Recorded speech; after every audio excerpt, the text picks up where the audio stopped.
de Nicolas.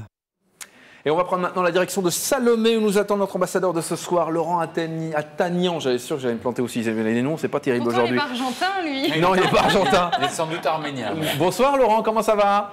Bonsoir, ça va bien? Bonsoir. Alors, Laurent, vous êtes avec nous parce que vous adorez les lapins. Ça, c'est bien. Oui. Et vous organisez ce week-end un rendez-vous à Salomé. Expliquez-nous ce qui va se passer, Laurent. Oui, donc en fait, nous rassemblons le plus grand rassemblement au nord de Paris de lapins et de cobayes de race pure, donc sous une forme de concours. Ouais. Et donc à laquelle le public pourra découvrir plusieurs spécimens de lapins de race pure.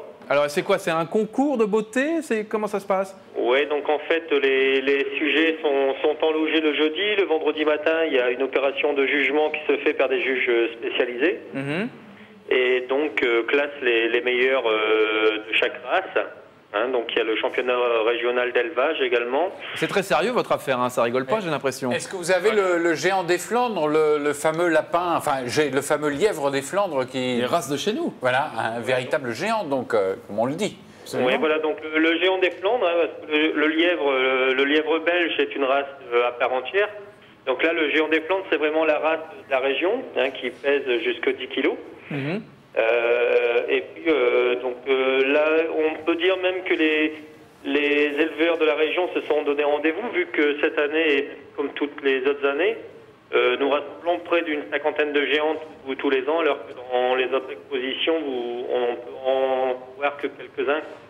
D'accord. Est-ce que vous traitez aussi du lapin perdu qui a tourné ce cuisine à cette époque ou bien c'est pas du tout la même chose que vous non, vous ne les mangez pas les lapins, rassurez-nous Laurent. Le lapin perdu, vous ne faites pas, non? Non, mais c'est vrai que le lapin perdu, c'est une tradition tournaisienne. Ouais, d'ailleurs, j'ai un camarade pas bien présent, un tournaisien, monsieur Richard de Ravet, qui est juge international.